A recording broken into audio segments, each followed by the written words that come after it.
and my lovely panel, two from this side of the pond and two from the other side of the pond, giving us our opinions on today's game with, Brestois, if you want to be nice and posh. But we're just going to, before we go any further, I am going to put the link up on the screen just before we do the housework, just to give you guys chance watching, to have a look at the link. That's the link. Feel free to come on board and give us your views. Doesn't matter whether you don't want to show your face.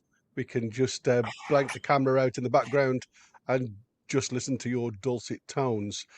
So yeah, let's do some homework before we go any further. Welcome to everybody across all platforms.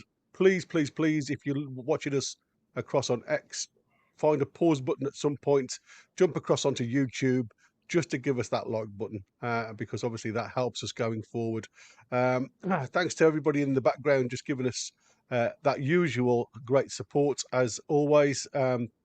Like I said, don't forget to smash the like button, subscribe, it's totally free. And if you want to help us as a channel, obviously you can become a member for a small monthly fee, and that gets you some behind the scenes members stuff that we do. It also gives you a chance to win prizes.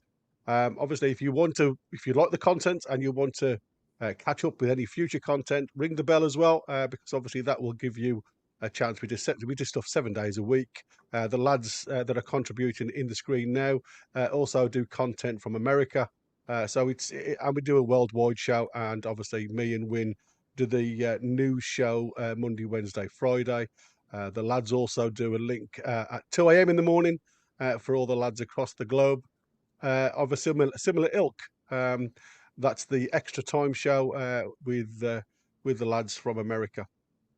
And obviously, if you've got a question for any of us, if you don't fancy coming on board, then please put a Q in front of your question, and we'll do our best to answer it as we go on. And apologies again for not mentioning everything, because obviously we have only got a limited amount of time before we have to finish without it dragging on too much. And obviously, any gifted members or new members will be highlighted and will be thanked.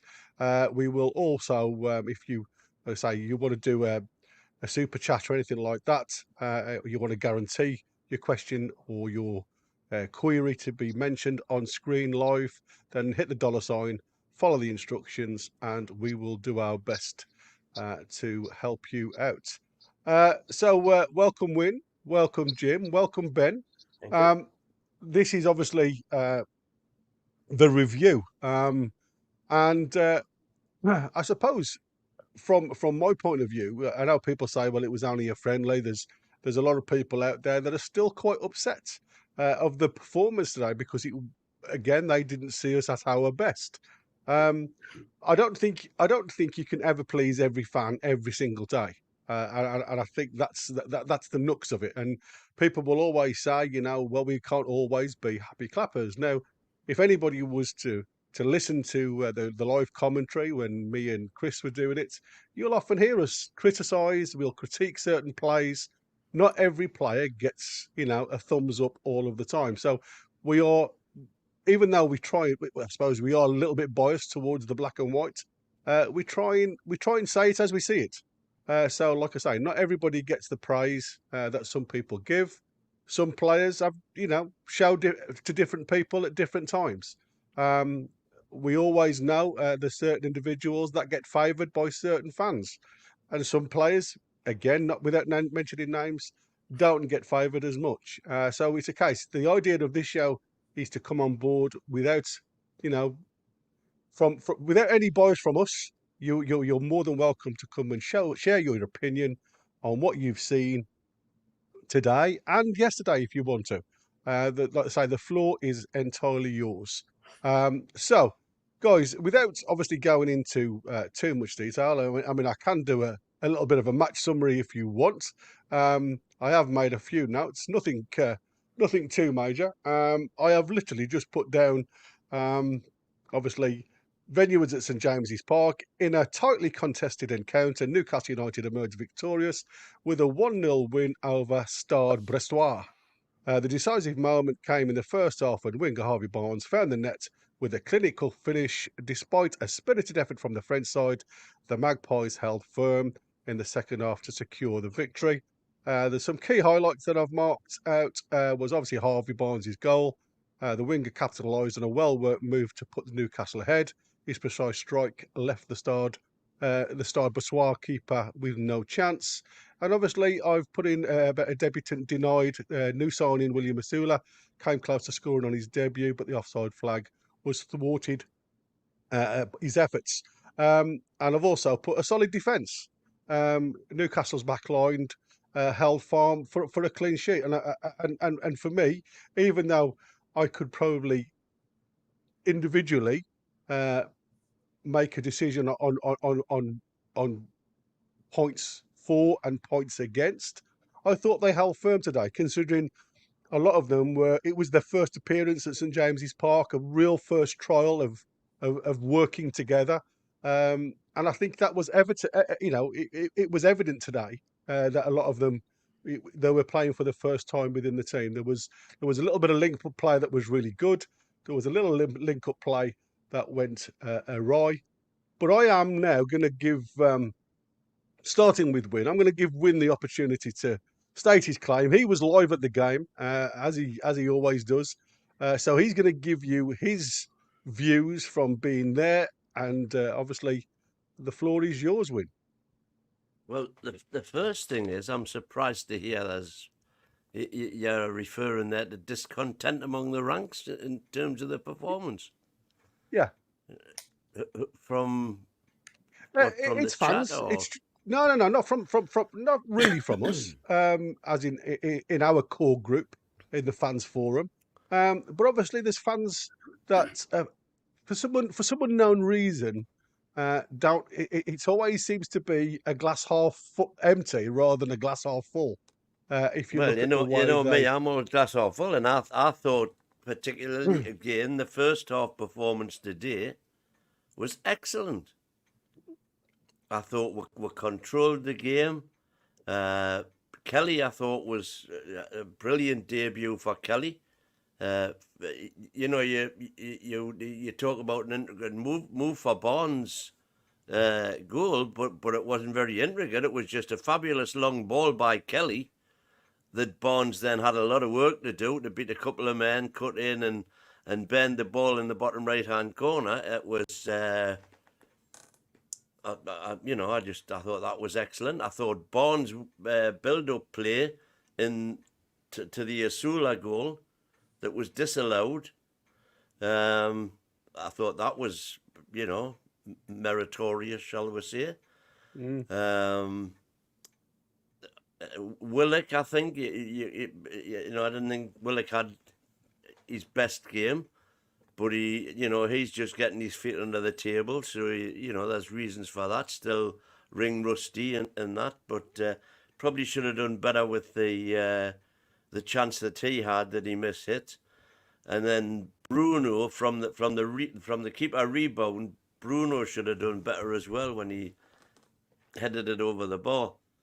But Bruno again just continues where he left off. He's like just a dynamo in midfield again. He, the odd tendency to overplay and getting caught in possession and things. But no, I thought it was a good all-round performance. I thought Cher put in a good game. Trips particularly, I thought did well with yet another trademark in-step volley cross from a Bruno chip, which I really liked. So all things considered, I am really, really confident going into the season because Absolutely. It shows what strength we've got in depth. That was two completely different teams that started off those two games, and both teams looked very capable. Yeah. So I am, you can argue, for example, I think yesterday's team was definitely the stronger of the two. And you would say, out of today's team, who would go into that team yesterday for our starting lineup? Well, I think Kelly's put a claim forward for starters.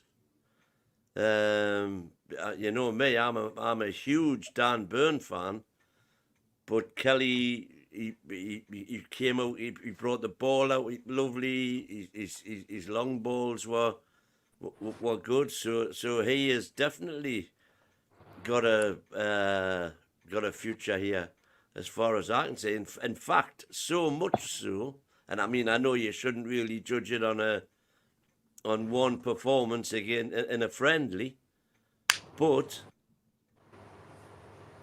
you know, the more I think about Gee, the more I think, you know, because I still have me doubts about Gee playing right centre back, and we certainly look to be well stocked in terms of left centre back. So no, I am over both games and today as well. Like I say, I'm surprised to hear any critical noises coming out, because I thought we did reasonably well until again half time we kind of took the foot off the gas and started making changes. Sanusi came on again, and again, a bit like yesterday, flattered to deceive. But you can definitely see there's something there. It's a question of channeling that final product. So yeah. Quite happy. You're happy? Yeah. Fantastic. Ben? Yeah. Excuse me. I'll agree with you. When I was going to actually ask you at one point today, I was going to ask you if you thought after that performance by Kelly, if you think he'll start over Byrne, because I think he will. I think there's every likelihood. I think what you get from today's game is you've got two different 11s all vying for one spot. So, like I said, the beauty of today shows you now that Heady's got a headache going forward, because there was a number of players from yesterday, which was, apart from a few players missing, was our standard 11. And like when you look at the lads today, yeah, there's going to be people say, oh, no, he wasn't good enough. He wasn't good enough. Apart from a couple, they all showed worth. And that's what you want. You want everybody biting on everybody else's backside for vying for a spot. And I think, like we said, what we've got now is depth of squad. And I think that's what we haven't had for a couple of seasons. I was going to also just say, as Beer Vikings just said there, I thought Dubravka was 10 out of 10 in that first half. With some of the saves did everything great. Some of the saves. You know me and Dubravka. Yeah. That diving save that he had up in the top corner, he didn't just even punch it away. He caught it and came down with it. Yeah. I mean, that's what I said in the commentary. That was one of those film events, you know, when you're filming it. It was one of them that you want the audience to capture. Yeah. And you know, Barnes had a good game with the goal, obviously, and he also put a great pass over to Osula. That was unfortunately disallowed, but I did make a point, because was there not going to be a rule change this coming season about offside? No, yes, there's going to be semi-automated, which is going to be more towards Christmas. It won't be the start of the season. Oh, okay. Because there's not enough cameras in all the grounds. For what I understand, that goal probably would have been allowed when that rule change comes into apply. Yeah, I mean, from the camera angle it did I think look. that goal would have been allowed if they'd had VAR. Oh, yeah. Yeah. End of story, but there was no VAR. From where the camera angle, from what obviously the TV screen that we had, it looked like his chest had just moved forward slightly. And if you're looking at, obviously, from the shoulder as being the closest point for a goal, then yes. But again, I think with all of this, until you get this automated system in, there's going to be a lot of people that will question everything, because VAR still doesn't give you the lines correctly on the pitch. And it depends on who draws them and who makes the opinion. The last thing I'll say about the game was I just noticed that Brest was trying to really put it over the top. And a couple times they got it over the top on us. Excuse me. So that was a little bit of a sketchy sort of thing. But other than that, I thought it was a good game. A little more boring than yesterday's game, but yeah, I thought it was a good performance overall. Yeah. Yep. Good. Jim?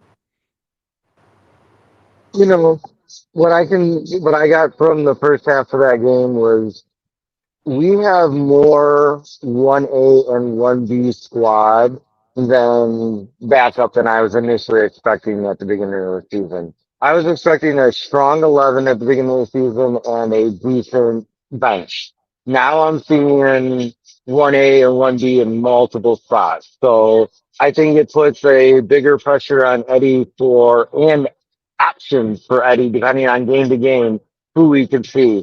Like, I would say, Gordon and Barnes are two very different players, but both, depending on who they're playing, have a better opportunity to be the starter. And that's my prime outtake from this second squad playing completely different from yesterday.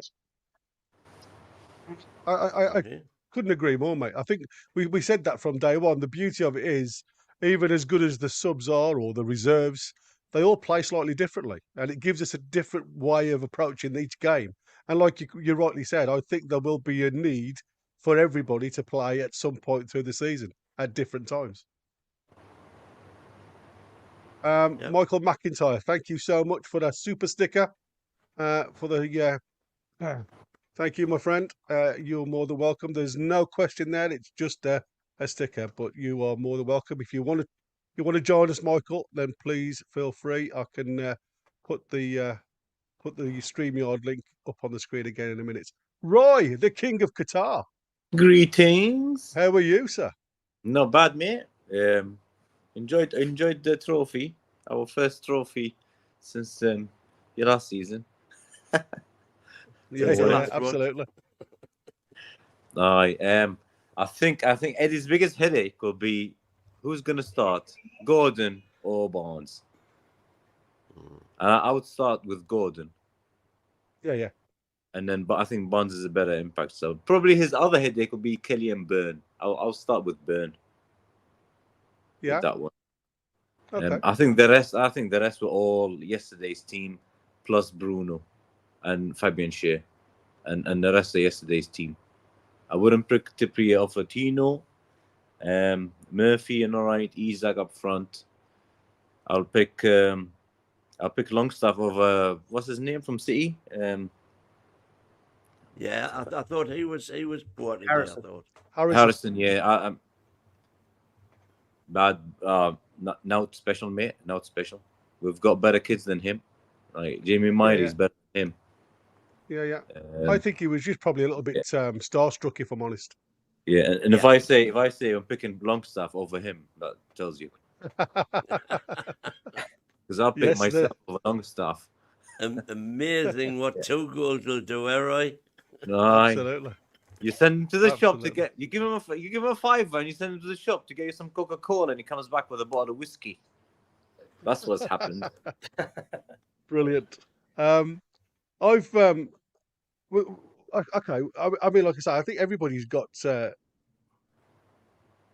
Well, we all thought it was a good game. Like I say, I thought today's was a harder test than yesterday.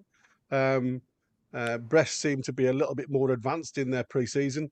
They looked sharp. They looked willing to get behind us at every opportunity. They caused both goalkeepers at times some issues. And as already stated in the chat, yes, Dubravka did make that one of those trophy saves. But he still had to save it. And Oddy in the second half tipped a cracking save around the post, because that was a definite goal. So, like I say, they both did what they supposed to do. So, what are we going to do then? We're going to start with the goalkeepers, and we'll probably try and do it. We'll do it. We'll do both goalkeepers, because that gets it out the way, and then we'll see where we got on. So, Martin Dubravka. I've got Dubravka down as a 7. Made some important saves. Looked confident. Could be his last appearance at St James's Park, with the goalkeeper department in need of trimming down. Well, I said from the start it was probably going to be him either being in the shop window, or there was obviously probably some type of issue regarding Oddy, but obviously then I saw he was on the bench, so there wasn't any injury issues there. But I was surprised to see him, and the only thing I could think of, the only reason I can think of is obviously he's been put in the shop window to move on, because obviously it's very difficult to sell anything if it's not on show. And the other thing I thought was is that obviously if there was some sour grapes behind the scenes with him and Eddie Howe, have they kissed and made up? Have they had a chat? Have they discussed the situation, the current situation with the amount of goalkeepers in there? And he's decided, you know what, I'm going to stay around, which would obviously then make one of them number 2 and the other one number 3. So it could be the fact that he just wants to run his contract down with us. So I gave him a 7. What did you think, Win? I would go somewhere between an 8 and a 9. Yeah. And I would take my lead from the Gallagher end, because on probably 4 occasions they were singing his name, singing his song. Yeah. Oh, Martin Dubravka. Now, Win, I want... and loud and lusty. You see extra time last night? Win, you see my extra time last night? We love your singing. Can I ask you a question, Win? There was a part during the first half where Dubravka come well towards the centre circle to obviously get the ball from deep, and it sounded very much like the crowd had booed him. Was they booing him, or was it something different? Because on literally listening to it live. Oh, shoot! They were No, shouting, shoot. they were saying shoot. Yeah, well, because Chris said to me, "Are they booing him?" And I went, "Well, it's either booing or shoot." You know what I mean? Because obviously you were there. I wanted to make sure, because obviously we wasn't listening to it. But yeah, okay, cool. I just wanted to clarify it, because I said I can't believe that. You know, they wouldn't boo him like that if it. No, shoot. Yeah, I thought that's good. So Ben, what's your score? Yeah, as I said, I would give Dubravka probably a 10, because as what you said, he was probably being put on show, and he probably thought today was his last game. And for any suitors coming through, he wanted to put on the best performance, and he did exactly that. Yeah, good. Jim, Yeah, score for no. Dubravka? I put him at an 8. What he put in his job, ended up with a good score line. We always we know where Martin's good at. We know where he's short at. And we didn't see any of his shortcomings today. So I'm going to put him at an 8. Okay. Yep. Roy? I want to give him a 10, but I'll give him a 9, because this could be the last time we see him. And Fair enough. It had a spot on half. Yeah. Not one mistake the whole game. Looked very comfortable, didn't he? 6 years. We had him for 6 years. So yeah. Just want to say thank you. When he was there when we were shit, I'll never forget his first game against Man U. He did like probably 17 saves that day. Yeah. What a way to go! Well, I hope he goes somewhere and rejuvenates his career, because 35 or 36 is nothing in football for a goalkeeper. No, that's right. That's right. So, I hope he finds another club. I don't want him to be on the bench. He's too good to be on the bench. Doesn't matter what team it is. So good luck to him. 9 from me. Yeah, 9 from me. Thank you so much. Just a side note, as a Yank, as an American who also a little follows for MLS, I would take him on any squad here. Yeah. That's what I said on his day. He's a cracking performer, isn't he? You know, he does it. He looks solid. He's full of confidence. Doesn't seem nothing seems to faze him. And today, I thought he marshalled what was, I suppose, a very new put together, apart from Shah and Trips, with Kelly and Lewis on the other side. He's obviously put together quite a makeshift defenders there, and he seemed to control it. He seemed to get out of his box when he needed to. He swept up quite well. I thought he had a very steady game the entire game, and he did what he needed to do. There was a couple of occasions as well when Trips and Shea were right at the back on their own goal line, and Trips passed it to Shea. Shea passed it back to Trips. Shea that was then under pressure was forced to pass it back to Dubs. Yeah. He didn't have an outlet. He could have hoofed the twat, but he didn't have an outlet to the left. So it went back to Shea, and really that happened on a couple of occasions, and he was as calm as a cucumber. Yeah, absolutely. Right then, so quickly on Oddie. Again, I thought he was tremendous, was steady, didn't do anything wrong, made a couple of really good saves, especially the one down to the right where he tipped it round the post, because that was definitely going into the far corner. I also gave him a 7, because again, with a little bit of a makeshift back line late on, he seemed to marshal them really well. And he did something that a lot of the Nottingham Forest fans were a little bit dubious about, because apparently he didn't command the box. Now, obviously, this is only a friendly, but it just made me wonder whether the lads, the Eddie Howe sprinkling of dust had appeared again. And obviously, I'd seen Oddie come out of his area quite a lot. He seemed to come and collect the ball when he needed to be swept up. He seemed to be catching the ball quite nicely. I couldn't see him doing anything wrong, if I'm honest with you. Hence, I couldn't give him any less than a 7, the same as Dubravka. I thought they both complemented each other really well. Win?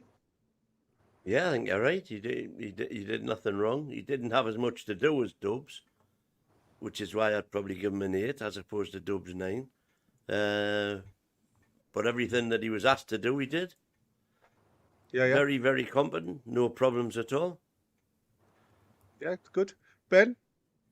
Yeah, I agree. I'll give him an 8. He looked good, and he did come out and play sweeper keeper at one point, which I thought was good. So I gave him an 8. He was solid. Yeah. Jim? I lost audio for a minute. Who we on about? Oddie, Vlachodimos. Oh, Second yeah? goalkeeper. Yeah, no, I can't score him any lower than a 7 on that. I mean, everything looked good. I mean, on the second half, it's always a little bit flatter, so I can't give high praise, but fantastic. At the same time, fantastic that we always keep a clean sheet, and that goes on to both keepers at the same time, so can't go any higher or lower. Yeah. So what I'm going to do, guys, because obviously I know there's a lot of people in the chat. So I've started a few questions. Keep them coming, because obviously what we'll do, we're going to do the defence, and then we'll do a little pause. Just get back to the chat, what I've starred. We'll have a look at what we've starred, and then we'll move on to midfield. Is that okay with everybody? Yeah. So Trips, I put Trippier down as a 7. I haven't done the keeper. Sorry, Roy. Sorry, mate. Go. I'll give him an 8. I'm comfortable with him being a number 2. Cool. Thank you, mate. Trippier I'll put as a 7. Typical tidy performance with trademark quality from set pieces. Looked assured defensively. We'll be interested to see if Howe picks Trippier over Tino next Saturday after Livramento's strong pre-season. So again, it just gives him a headache, doesn't it? Which is what we asked for from the start. So go on then, Win. Yeah, I think 7's fair. It was nothing spectacular, but he did quite a few things nicely. In particular, the trademark in-step volley in from the Bruno, into the 6-yard box. That was trademark of last season when Bruno was chipping them over. Everything looked to be gone, and Trips makes the run. Bruno puts it over. Sadly, there was no one on the end of it. No, exactly. But I think he does that better than any player I have ever seen. Yeah. It's just incredible when he does that. No, so I totally 7 agree. for me. Good. Ben? Yeah, I'll agree with both of you. I'll give him a 7 as well. It was a great free kick. Shame Bruno couldn't put it in the back. He didn't make really any mistakes. I'll give him a 7. It was solid. Jim? Yeah, no 7 on Trips. I feel like I want to see more. Like I wish I got to see more trips this season or preseason because like today felt like when you watch boxing, the last thing that the fighter loses is his punch, right? Yeah. And what we saw from Trips doing good is what you expect from seeing Trips doing good. But I really want to see more of him this year because I feel like some other aspects have been lost, but right now what we got to see was that punch still. Yeah, yeah, I totally agree, mate. Roy? Yeah, I'll give him a 7. It was a typical Trippier performance, really. Not much went wrong, really. Unlucky a few times. Yeah. But yeah, good game. So yeah, 7 is good. Cool. Going on to Shaw, I've given another 7. Woodingley went off with what is hopefully a minor injury, performed well, has quickly built up a good synergy with Kelly, made one brilliant challenge to deny Brest, which is where he picked up the ankle knock. But all round good performance. Um, I think it was typical Share. He went on a couple of meandering runs. He's ball spray from right to left on a couple of occasions. Again, deceived the Brest defence. Thought he had a steady game. Win? Yeah, man. Me and you were on singing from the same hymn sheet here. Yeah, again, and this is why I mean, obviously we've got the rest of the team to do, but this is why I'm surprised that people saying they were disappointed with the performance because he was a comfortable 7. He didn't make as many runs or Hollywood passes as he normally tries, because today we were getting that coming from the left as well. Yeah, So he was instead of it would always be a case of Burn passing it square. The way he used to the ball used to traverse along the back and forward, and invariably it would be Shea who was the one who made the move forward. But today we had Kelly doing that, so there wasn't the requirement for him to do it as much. Yeah. So Ben? yeah, 7. Yeah, I think I agree with both what you said. 7 again for me. I love the long diagonal pass that Shaw always does. I think he maybe did it once today, but yeah, I think he was solid. Thank you. Jim? Yeah, you know what I'll give? I'm gonna give Char's 70 styles porno mustache a 10. Wow. The stash alone he gets a 10. That was pimp. Yeah. Well, I did wonder what porn film he was starring in because he's certainly going to go with a plumber's bag somewhere, isn't he? Roy? But overall, I'm gonna definitely give him a 7. But like the mustache alone gets him an 8. Good lad. I'll give him a 7. I would have given him an 8, but he did few back passes and put the Dubravka under pressure and stuff a few times. So otherwise, I would have given him an 8. Otherwise, perfect game. Yeah. 7, and Natash looks lovely, man. I might do one myself. Yeah, absolutely. Now I am going to break the mold a little bit here because I don't like giving half points because Kelly had a good game, but there was one or two areas obviously I saw where he faltered a little bit. The same as Shaw. I'm not saying he was on his own. He faltered a little bit. Else he'd have got an 8 for me because I thought for his home debut, if you like, at St James's Park, I thought he did really well. I've put great assist for Barnes' goal with a long ball over the top, showed impressive pace to sweep up at the back. Good 90 minutes in the bank for his fitness. One poor giveaway, but was generally assured. So I've given him a 7.5 because I think he was better than a 7, but not quite an 8. Win. I thought he was an 8 all day, me. And maybe if we're in the halves, I don't like halves. I know you don't. That's what I just said. I've broke the mold. If I was given halves, I'd make him an 8.5. But there was that one giveaway. There was actually 2 giveaways. Yeah, I highlighted the one because it was worse. But one of them, he recovered fantastic and made amends for the giveaway. Yeah. And to be fair, the giveaway, the one that I'm talking about, I don't know if it's the one that you're on about, was had the ball gone through, that would have been us clean through. So it was it was a risky ball he tried, but had it come off, it would have been a goal threat. We'd have turned them, wouldn't we? But it was a dodgy ball because obviously we'd all moved on an advance, if you like, going up the field, and it just left us a little bit, shy in defence. And I say sometimes you've got to know when and where to play them. But like I said, you can't fault what he tried. You've just got to, like I say, on any other day in the Premier League, we could have been a goal down with that. Ben? Yeah, he was an 8 for me. He looks really comfortable already. Yeah. Just having a couple preseason games, it looks really comfortable. The long ball was great. 8. Jim? I'm on the same page with Kelly, especially it's my really first chance experience in them, So on a one-shot experience, I'm going to go with an 8. No faults that I could say, all right, minor fault that we had with the back pass. But I mean, overall, when a defender's quiet, I always think that it's a good thing. Right.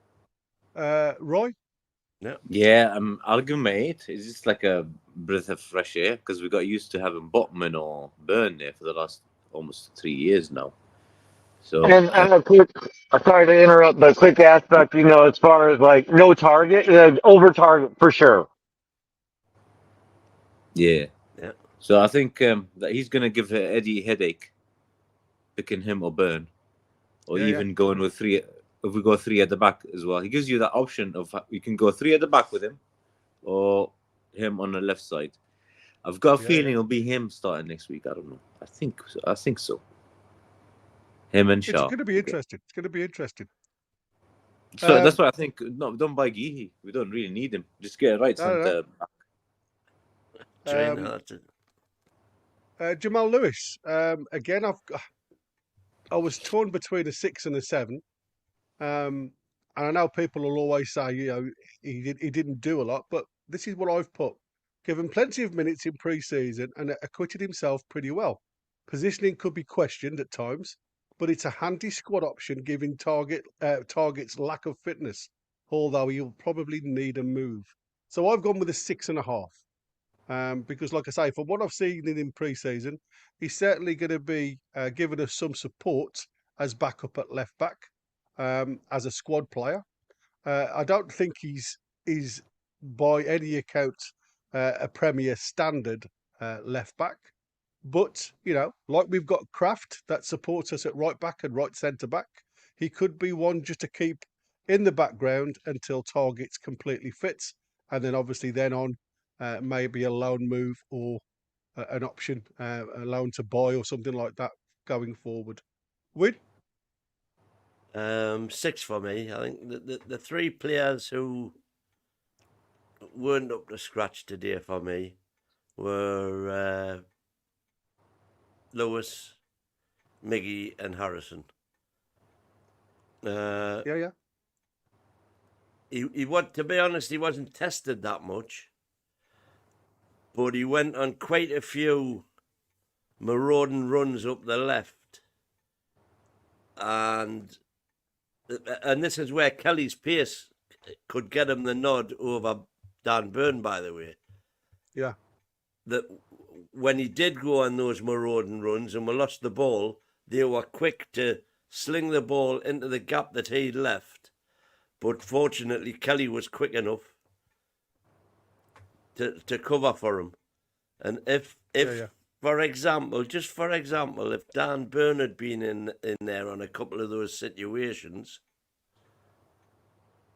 we could have been in big trouble. And that wouldn't have been down to Dan Burn. It would have been down to it's just Jamal exposing the Lewis. space, doesn't it? Yeah.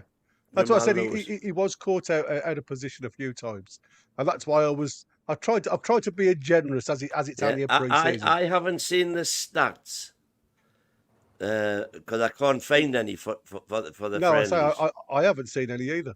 But I would love to know how many challenges and how many tackles he made. Yeah. Because I don't think it'll be very many. Yeah, it'll be interesting. I'm sure if our mate in Philly has done his stats like he did the other night, you'll probably find out because it was quite an interesting statistic that he'd written down there. Yeah. Ben, I'm going with a 5 for Lewis. I didn't. He's not going to get a game over Hall. no, No. I didn't love his sort of overlapping runs he was trying to do up on the left, and he did give the ball away a few times. And I don't remember him putting a tackle in and winning a ball. So I mean, he didn't make too many mistakes, but that's why I give him a 5. yeah, it's good. Jim, No, I'm gonna go 5-2 with Ben. Like it was just one of those things where like I didn't see anything horrible. I didn't see anything fantastic. I think for the most part an invisible player. So solid 5 where I can't give a honest opinion on one way or the other. yeah, it's good. Roy, I'll give him a 6. He's a weird player, him, because I want to say he's not a Premier League player, but he's not even a Championship player. He's too light. Yeah. And he seems to hide when you need him, and he's never there. So I don't know. We've had him what 4 years now, and yeah. he's I think And he'll he's be still gone. got 3 years on his contract. Has he? Bloody hell! Well, I'll keep sending him out on loan because I don't know. I think it's in his head because I think he's got something in his feet, but it's there's something there, and he's not better than Dan Burner Hall on the left, or even Kelly can play on the left, so no chance. Yeah, I know. But the way I said what I was saying yesterday was the fact that we are still very frail, if you like, in defence because we've only got 2 fully fit centre backs on the left side, 2 fit centre backs on the right side at the moment. Would you risk playing Burn or Kelly, knowing what if any of them get injured, you've got no cover? That's why I look at it. I'll keep him anyway for the first half of the season. Well, you can't have him. How many players can you have on a bench? 8. 7, isn't it? 7. No, you can have 9. you can have 9 or 10, but you can only use 7, can't you? Oh, okay. Yeah, you can have him on the bench. That'll be fine. Because you would always have 2 or 3 keepers. You can use 5. 5, yeah. Yeah, But only in 3 separate breaks. Yeah. Okay. Yeah. So, yeah, but you can have him on the bench. The thing is, you can also have Kelly. If Kelly's on the bench, so he can cover both bits. Yeah, that's what I'm saying. I don't see Lewis figuring at all, really. Yeah, he may figure in the cups to give people a rest. That's what I'm saying because you have. Yeah, give him early cup matches at best. Yeah. Right then, let's go to some what people are saying in the chat as we've covered the defenders, and we'll move on to the midfield in a second. AJ has put all 2 positive performances in 2 days. Bring on the season, smash the likes as always. Again, like I say, 2 different 11s, very positive from both. Adnan Ali, welcome Adnan. I haven't seen your name before. Asula and Sanusi looked good also. Jay Lewis. Kenny W. Them 2 long ball passes Kelly done out of this world.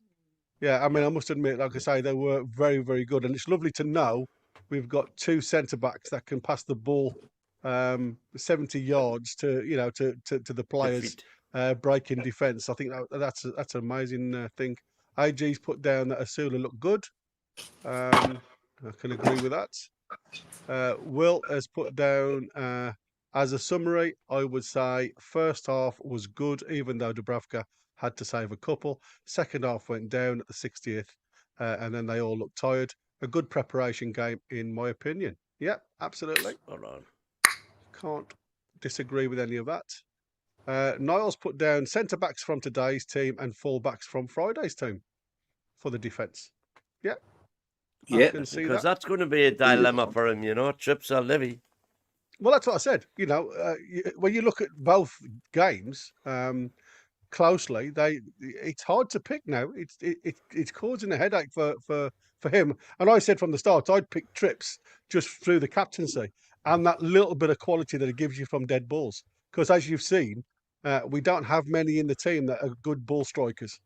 Well, From I dead would positions. pick Trips and tell him to run his bollocks off Yeah, for because Tino's 45 coming after minutes. you.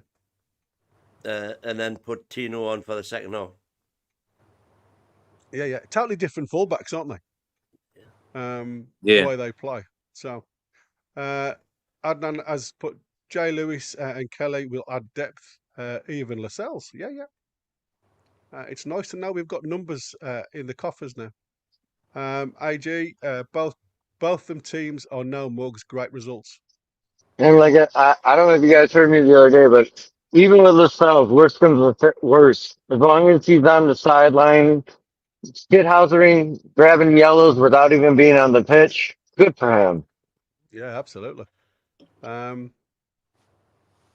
take on it is that Trips needs to stay for now, other than the fine outputs both games. Yeah, it's still going to be wait and see, I think. Well, obviously now West Ham have gone and got Wan-Bissaka. Obviously, Trips is going to be out of the question going there now. So it looked very much in his favour that he's staying with us for this season. Whether he'll extend it for another year, we'll have to wait and see. Will's put down Sanusi, not the finished product. Need to polish his passing and decision making. Yeah, that was my only criticism, if I'm honest. He's an exciting young player. He's got a lot to offer going forward, but I do think he needs to think about that final ball. And instead of beating the player again, he needs to deliver the ball. And I think that's the problem. The one thing that frustrated me, it wasn't just from him. What we missed today, and this is going to really pee Roy off, is Longstaff. Because when he crossed that ball today, he had the clearing of the box. Everybody went to the near post, attacked the near post. Nobody on the penalty spots. And have a guess who roams there late in the game, late on arrival, is usually Longstaff. And he had literally the key to Newcastle with the amount of space he would have had in there today. So, yeah, we certainly missed a late runner. Yeah. But you're right. I mean, Zanussi is a product for the future. Willock's trademark, of course, but he had a poor game.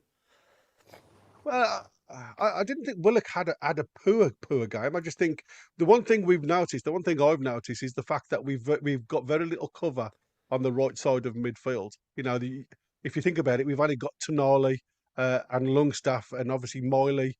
If Miley comes back, or I mean, the one person that's actually opened my eyes a little bit this weekend, again, the same as he did in Japan, is Miley. Jamie Miley. I thought Jamie Miley has actually come on leaps and bounds. Simon has put down, need to keep Sanusi, Harrison and Jamie Miley in the first team squad this season. Thank you, matey. Ian, for gifting. I'm just going to try and find out who's it's gone to. Can you see, Win? Because I am just tracking down. No, for some unknown reason, my screen's changed. Speaking of gifted, hold on, Jim. 2 seconds. Sorry. Infamous Sure Billy 75 has been gifted the membership from Ian. So again, thank you so much. Welcome to us, Infamous. That was a tongue twister on itself. You're more than welcome to the channel, my friend. And thanks again, Ian. Where was I? Sorry, Jim, what was you saying? The random gifts that came in through this morning's earlier chat was definitely appreciated too. Thank you, guys. Not a problem, my friend. Where was I? Jamstasha has put not enough cameras at the grounds until Xmas. What? Is the EPL some third world organisation? What the Well, apparently that's the reasons why we can't have this semi-automated system, the same as they had in the Euros and alike, because they need to install more cameras across all grounds, which is going to take them a few months, apparently. That's what I heard. I'm not sure if that is correct. So watch this space. Have you just put that up again? No, that's another one. Is that it? Oh my God! Notorious has been given that Notorious. One. Thanks, Ian. Notorious. Ian, thank you so much, my friend, for the second gift. I thought that was the same one. And like I say, that has gone out to Notorious. So again, Notorious, welcome to the channel. Please, please, please, obviously enjoy what we do. Hit the bell, hit the like for us, guys. Because again, I haven't seen enough likes on the screen yet.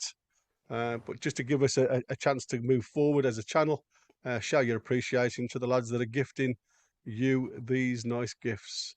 I think this is So, Ian just celebrating Celtic's pre-season. Yeah, they've done amazingly, haven't they? And him and Rosie are having words in the chat. Yeah, Rosie having being a battles Rangers behind the fan, of scenes. course. Yeah, exactly. Yeah, it's going to be an interesting season. Beers put up, it's time to stick Jamal Lewis on a National Express to somewhere in the Championship. Yep. Yeah, like I say, I think until Target's back, I think he'll be around, but he may not be around long. Like I say, we've got plenty cover there. Here we go. No other club in the world has won more Cellar Cups than NUFC. Hey. Yes. Hey, that's a back-to-back. That's a two-piece. That's a repeat. Absolutely. It's really strange, though, isn't it? Where the male teams, I'm going to stick to the male teams because obviously the girls played AC Milan today. Done tremendously well, to be fair. Watch the game. We hadn't conceded a goal either in two years. So when we first started, it was nils, and again this time round, still no goals conceded. So that's a crazy stat, 2 isn't it? years of clean sheets. Yeah. Warren Dinning, just wondering what our American friends think of my thoughts of introducing set play specialists in our dead balls. I mean, obviously you've been watching the MLS for a long time. I know you guys have been watching the Premiership now for a long time. What's your take on dead ball situations and free kick specialists? Now the Premier League is the way to do it. Do you not see much in the? I mean, I don't watch the MLS, to be fair. I really don't either. To be fair. Oh, that's fair enough. Jim, what's your thoughts on set pieces? My thing is like this. If you have an expert that could teach other people to improve their overall game, why not introduce that to the team? If there's somebody who could introduce even just a long ball throw-in specialist, on the sideline, if there is somebody who could take a dead ball specialist and teach everybody how to improve the overall game, what is the harm? I totally agree. I mean, I'm I suppose looking at One point. Sorry, we have nutritional specialists. We have people that are specialized in just teaching people how to eat in order to improve their games. So what is the harm in having somebody that teaches somebody how to take this one specific aspect of the game to another level? Well, in fairness, as Americans, we need that. We need that as Americans. I've seen some of the people walking behind you, buddy. Woo!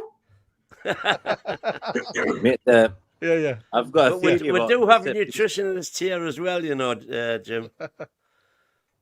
I get we have them, but I'm just saying because we have them in the team to increase overall performance. Anywhere you could have either a long kick, a long throw-in, a long dead ball. Anywhere you have a guy who can say, "I am the best at this. Let me show you how to improve one aspect of your game." I'll take it. Yeah. Be a vegan there. I don't want Ted Lasso on the coaching team. I've got a theory about free kicks and set pieces. Go on. It's muscle memory. So when you finish training, just go and have half an hour and whack 20, 30 balls. That's exactly what I was going to say. That's all the best players do, isn't it? They just go on their own. And I mean, I remember Beckham saying exactly that. After training, he'd go and get a bag of balls, place them around the box and just smack them into the same area over and over and over again. And, he'd keep doing it, like I say, 20, 30 times. So Ronaldo did it. And you know who's the best one to do it? Santiago Nunes. Yeah.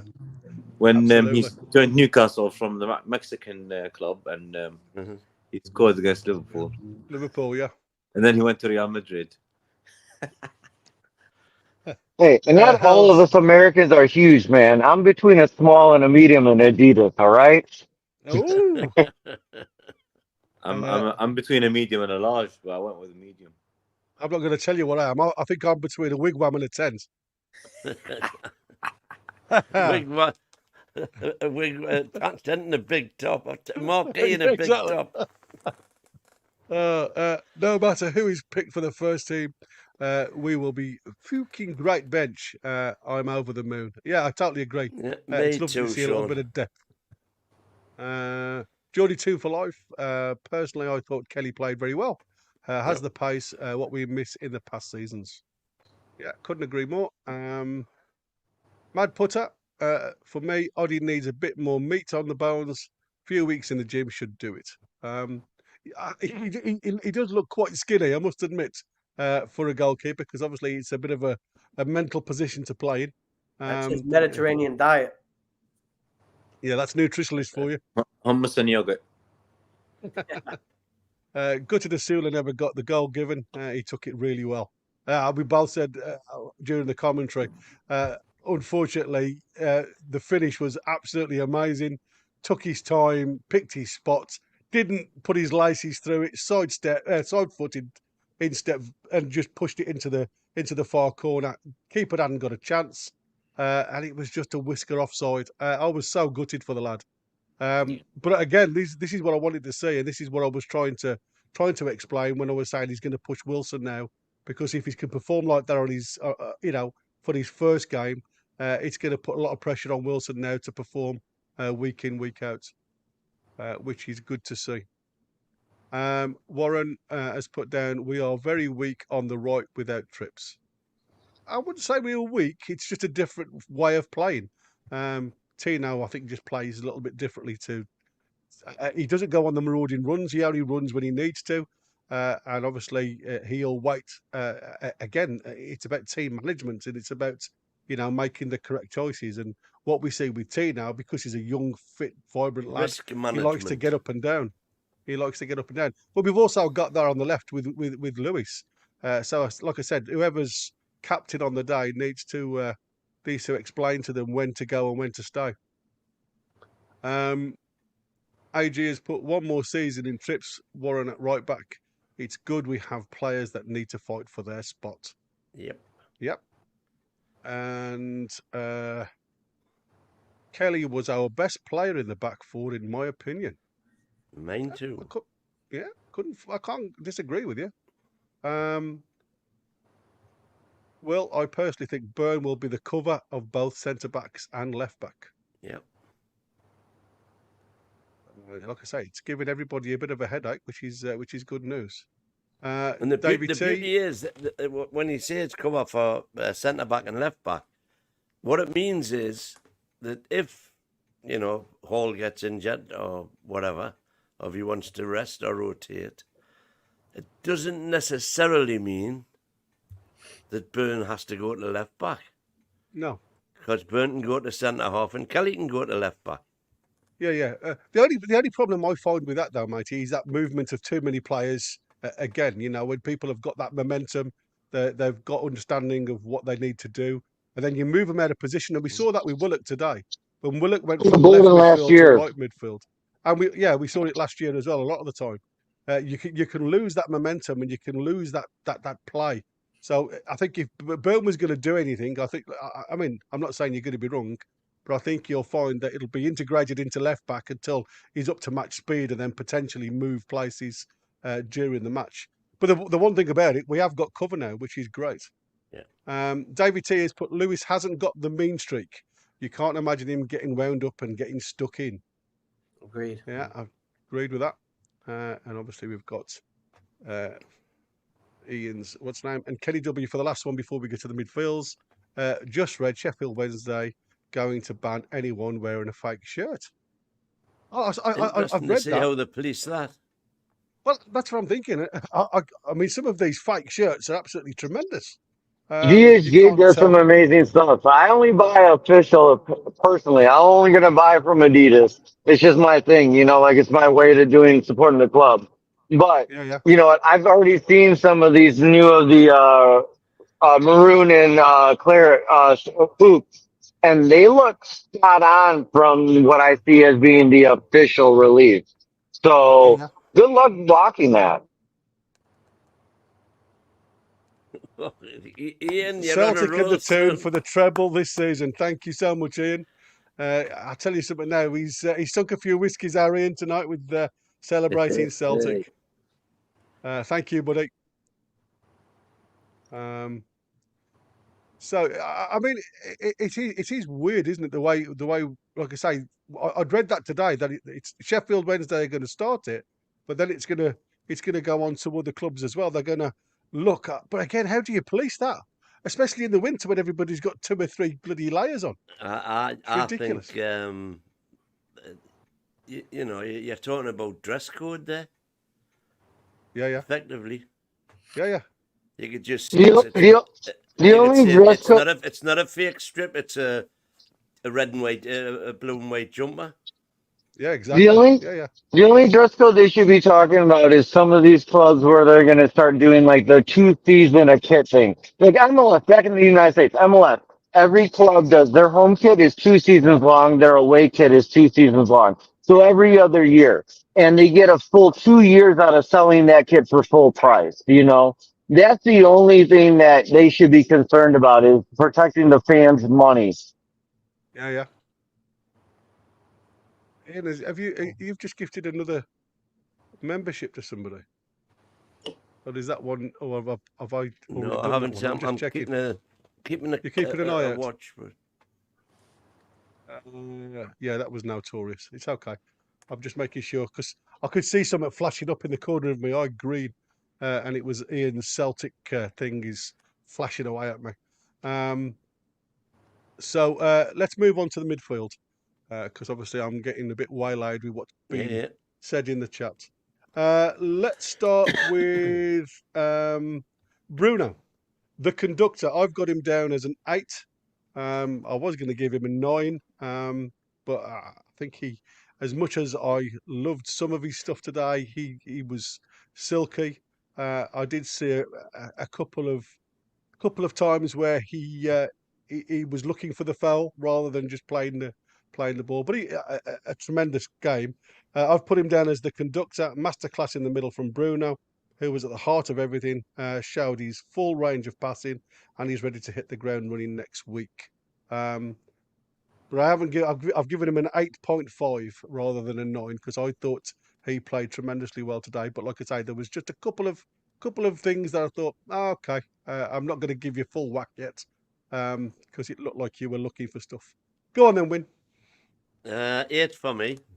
That's only because I don't give halves. If I give halves, it would be I know 8 you and a don't. half. And he wasn't quite. He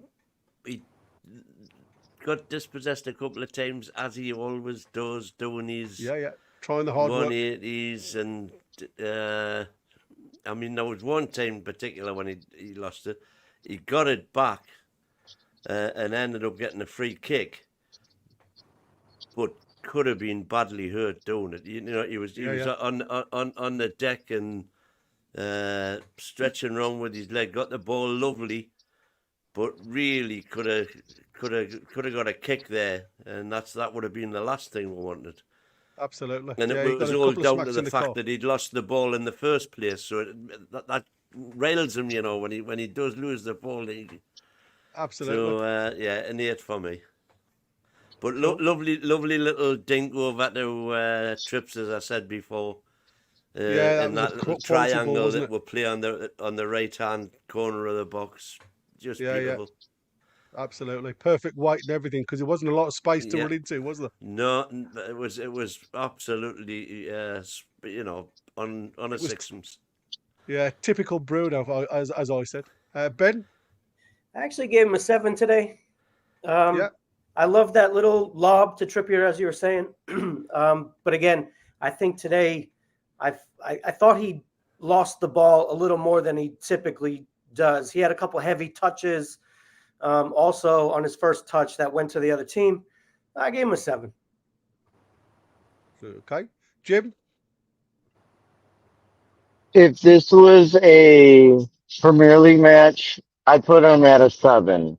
But since we're talking about a friendly, we're talking about the Sulla Cup, and the fact he looked like he was having fun. That was the thing, is he just took this as in he knew what this was. It didn't. I don't want to say it didn't matter, but he took this as in I'm going to have fun, and so for that aspect, I'm going to put it on a solid 8. Because Yeah. mistakes or not, he knew that it was in the clear. Yeah. Yep, Roy? fair comment. No, he's my man of the match, but I was going to give him 9, but he shouldn't get a 9. So I'll give him an 8. It's just sometimes he keeps the ball this little extra 2-3 seconds and loses it, and you can just pass the easy ball. Positioning's great, man. He's our best player. If you maybe between him and Isak, but if you get someone who can get you 100 million, it's him and Isak. Yeah. So I'll give him an 8. Yeah, I couldn't. I mean, like I say, everybody's got a valid point. That's why I called it the conductor, because he just pulled the strings today without doing a lot. So I could see anything from a 7 to 9, however people had that viewing opinion, if you like.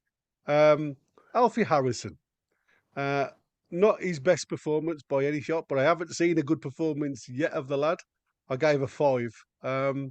Big opportunity today, being named in the starting 11, gave away the ball cheaply on the edge of his own box, struggled physically and failed to really stamp his authority on the game. One for the future, perhaps, but behind Jamie Marley now on pre-season form. I'd say, but he's only 18 and he's got a long way to go. So I tried to be a little bit on the positive side. I don't want to go too negative on the lad, because, like I say, I think it could be a little bit of it must be difficult when you're playing with Bruno. As much as he makes the game easy, he could make everybody else's game really hard because they try too hard and it just doesn't work for them. That's exactly the point. So go on then, Win. Give us your opinion, my friend. Yeah, I'll give him a 5 as well. And you've just took the words out of my mouth, actually, because he was really wanting to shine. This was his moment, and he tried the clever stuff once or twice, and neither time did it come off. You know, he was caught in possession, and our attacking move broke down because of it. But at least he had the confidence to try it, and that's a good thing, because I want to see young kids do that. I want them to try stuff. If you never try, show me somebody who's never failed, and I'll show you somebody who's never tried anything. Never had a go. Yeah, exactly. Yeah, and so Absolutely. I was happy to see him have a go, but sadly it didn't come off. So 5 for me. Ben? Yeah, I was gonna actually say 4. I barely heard his name called. Barely heard his name called, and I think the moment and just the atmosphere maybe got into his head a little bit. That's why I'm giving him a 4. I barely heard his name. Yeah. Jim? Yeah, no, mid 5. There, except for everything we talked about, nothing horrible, nothing great. Was there. He was there. Yeah, absolutely. He supported the team, and like I said, it's difficult when you're in awe of the players around you, and like I say, sometimes you can be a bit starstruck. Roy, just before I get your answer, Roy, can I just confirm that you 4, along with myself, has hit the likes yourselves? Because we're only 9 away from 50, and Rosie's obviously gonna gift memberships. So please, can you get Rosie to gift another membership by hitting them likes? Please. Yeah, we're in. Chat. We got the likes in. Cool. Yeah, As Roy. 44. As one of my other channels says, hit that likey Lou. Good old Go on, Matt. Roy. I like Matt. 6 to go. Brilliant. Thank you, mate. What's your thoughts on Harrison? He was like a 1.3 liter 4-cylinder car in a Daytona. That's what it was. Bruno's like a Mustang 5-liter V8 next to him. And I think I'm not sure. Should he go back to the academy or should he just keep training with the first team? I'm not sure. It might just put him down more. So maybe one more year with the academy. I'm not sure. Yeah, Because you see, it's one of them, Sanusi isn't it? is a year younger. Sanusi is a year younger. I know, but again, it comes to mentality, isn't it? And like I say, totally different style of play, position-wise, I should say. And John D's put a 4 for But him, maybe so, yeah. Eddie does trust him. I mean, like Longstaff. I'm looks sure. like Sorry to put Alexis in, compared Roy. to him. I'm showing 51 likes here now. Oh, Hey, come on, Rosie. My mate tells me we've got 51. Keep that promise. I've got. Is everybody else showing 51? I'm sure. I've I've got 52 here now. 52. I guess I've just got 52. Yeah, Come mine's just gone to 52. 52. Come on, Rosie. We're watching. Now look 60.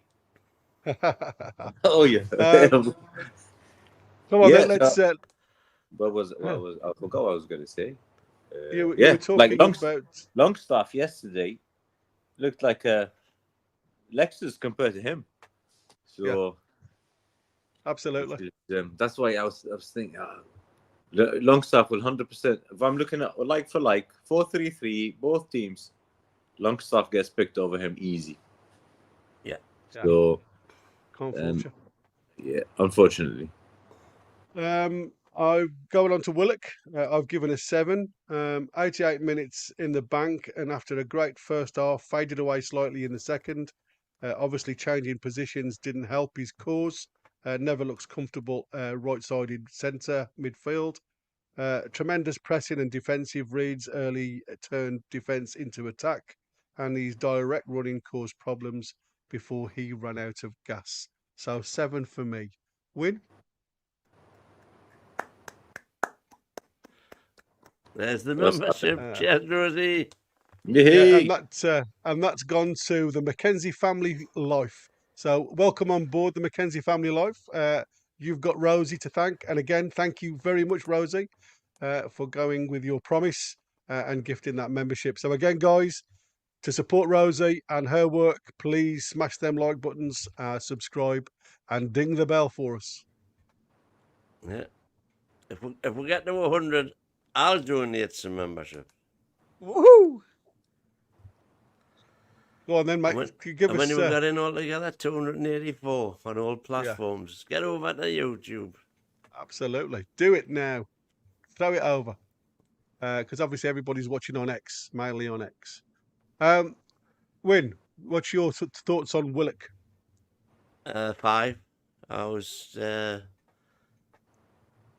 expecting a bit more from him. Yeah.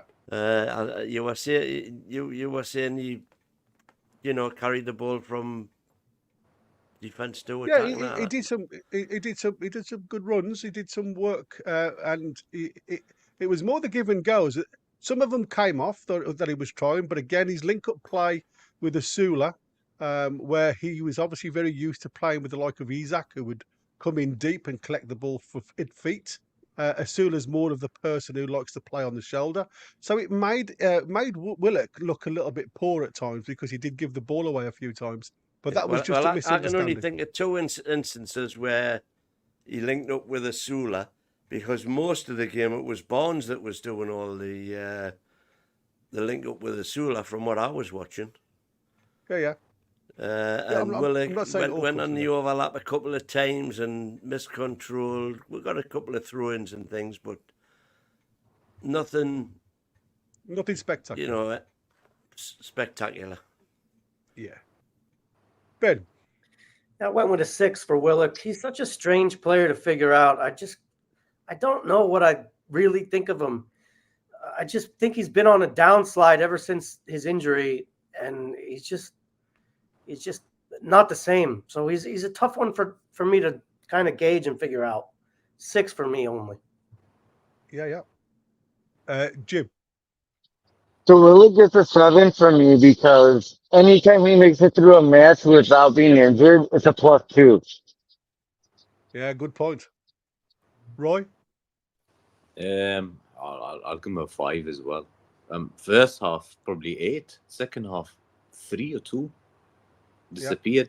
He's slowly becoming a squad player, not a starter. I can't disagree with that. I think, and before people question my scores being on a bit more of a higher number, I'm pouring it on a couple of things. The first thing I'm putting it in is obviously this is a second string 11, and and you play totally different with different people. You're never going to you're never going to play the same type of game with certain individuals. So for me, I have to give him a little bit more benefit of the doubt. Yes, he did lose the ball a few times, but he also tried to be the aggressor by obviously taking control and trying to make things happen.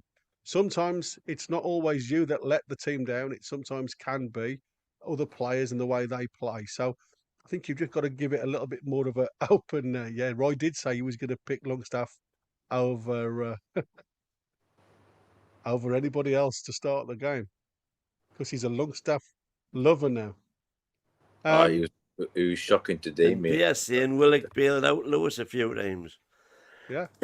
Well, He if did, by that absolutely. you mean there was a few times when they were both up on the left wing, Yeah. and Willock ended up getting the throw in from the little melees that were happening up there.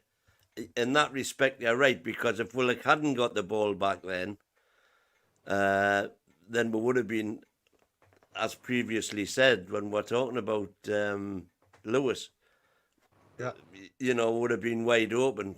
And on the couple of occasions that did happen, fortunately, Kelly was quick enough to cover that gap. Right then, so we're going to go on to the forward line. Miggy, I've given a 6. Good early through ball for Asula and a decent cross for Barnes. Full of running and a master of the high press. Slipped out the game in the second half. And one good effort wide of target. That was the only real effort on goal in the game for him. Typical Miggy, all huff and puff.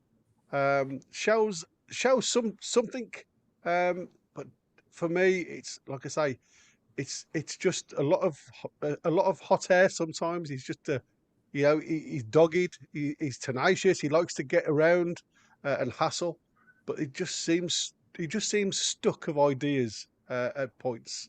But obviously, again, it's a chance of him being in the shop window. Who knows where we could be this time next week? Win. Yeah, 5 for me, disappointing. He ended up again on the left wing at one stage, and I'm when he ended up on the left wing, I said, "What's he doing over there?" I mean, he had gone over to cover a breakaway, but then I kept on looking for him back on the right, and he still wasn't there, and all it was he was just un-Miggy like was just meandering back over to the right hand side instead of getting straight back over. So I disappointed with him. Disappointed. I thought you might. I thought you might have thought with the way the squad situation is, and knowing that if he wants to be there, he's going to have to pull his socks up. I thought we might have seen some a bit better, but sadly we didn't. A typical Miggy run. To cover back once, but that was about it for me. Poor Ben? Typical Miggy game. He got a 5 for me. His first touch on the ball, excuse me, I think was that nice pass to Osula. After that, all he did was run around. He pressed good. He does press well because he's so fast. Yeah. He pressed the keeper all the time. But that's all he does, and that's all you're going to get from him. Yeah. The one cross over, I think, to Barnes, it was fine. And maybe Barnes could have done a bit more with that, but it's just a typical Miggy game. And if he is in the shop window, excuse me, if he is in the shop window, he's not going to get anyone coming to buy him after that. Yeah. Yeah, He's going to be left on the remnants rack. Yeah. Jim? Are we asking my opinion on a Miggy performance or a squad performance? Because for a Miggy performance, like as a Miggy performance, I'm going to give him a 6. As a squad performance, I'm going to give him a 5. You know, like I was like he wasn't that great as far as a Miggy performance overall. Like I want to see, I didn't see Tommy Pickles running around with his like as a chicken with his head cut off. I saw somebody who wanted to try something, but his ability limited it. Yeah, That's Roy? fair. I'll give him a 5 because he's got the most beautiful smile in Newcastle United history. Besides that, I'm not even going to slag him off because I promised the mighty win. I'm not. So I'm not going to slag him off. You've all seen the game. And I'll be back in 2 seconds. Yeah, Yeah, and okay. I'm not saying anything else about Miggy. But he's got a gorgeous smile. Better than mine. Yeah. I've given Barnes again. I was unsure of what to give him. 7 or an 8 because obviously he took his goal absolutely amazing. So I'm going to go 7.5, and I don't like going halves, but I'm unsure because he had to swap places a couple of times in the game, which seemed to disrupt him. Obviously, as the game went on, he got less and less because obviously it's just fitness now. Brilliantly taken goal, cutting in off the left and fired into the far corner. Was under a bit of pressure to perform and delivered. Although some of his general play was a little sloppy, great backup option to Gordon. Win. Sorry, were you talking about Barnes there, or were you talking about Asula? Barnes. Barnes. Yeah, I thought Barnes had a good game. I give Barnes an 8. I'm just laughing at Warren's comment there. Yeah, I've seen it. Ben looks like Danny Dyer. Do you know Danny Dyer, Ben? No, and I'm not from Minnesota either. What's that? I'll look him up. Yeah. No, but it is, there is quite a resemblance actually. There is a resemblance. Yeah. And Danny Dyer's daughter is Jared Bowen's partner. Yeah, okay. And Danny Dyer is a massive West Ham fan. So one of the reasons that's been put about why Newcastle won't be able to sign Jared Bowen is because Danny Dyer won't let him. So that just adds a little bit more intrigue to the comment there. Yeah, Danny Dyer is an actor. He plays a lot of the harder roles in films and plays and stuff. Oh, well, I'm well hard, so that's good. Yeah, baby. Hey. Anyway, back to Barnes. Yeah, I thought took his goal brilliantly, and should have had an assist as well if VAR had been working, I believe. Did great. Mainly first half, to be honest. Yeah. Like everyone, they seem to take their foot off the gas second half. But solid 8 for me. Just before I go on to Ben, Rosie says you all need glasses because she looks more like Danny Dyer than he does. Oh, bless you. Ben? Yeah, he was an 8 all day. His finishing is such clinical stuff. I mean, perfect ball in the bottom corner. I thought he did poor with that header, though. I thought he should have put it back into the center of the box. Yeah. He was miles away with that one. But the assist was amazing. Well, the would-be assist, beautiful long ball. I love his control. He lost it a couple times when he was maybe trying to do a bit too much. But yeah, solid 8, easy. Cool. Jim? Yeah, Barnes was definitely my man of the match. For me, like honestly, I was expecting it from the get-go, just from the lineup alone, that I was expecting him to be my man of the match. That first goal was phenomenal. I feel like Eddie's actually training these guys to do these like cross goal, far side goals because that's what we've seen the last 3 games in a row. Everything's just been far side. So typical Barnes, definitely an 8 at best or at worst. Cool. Roy?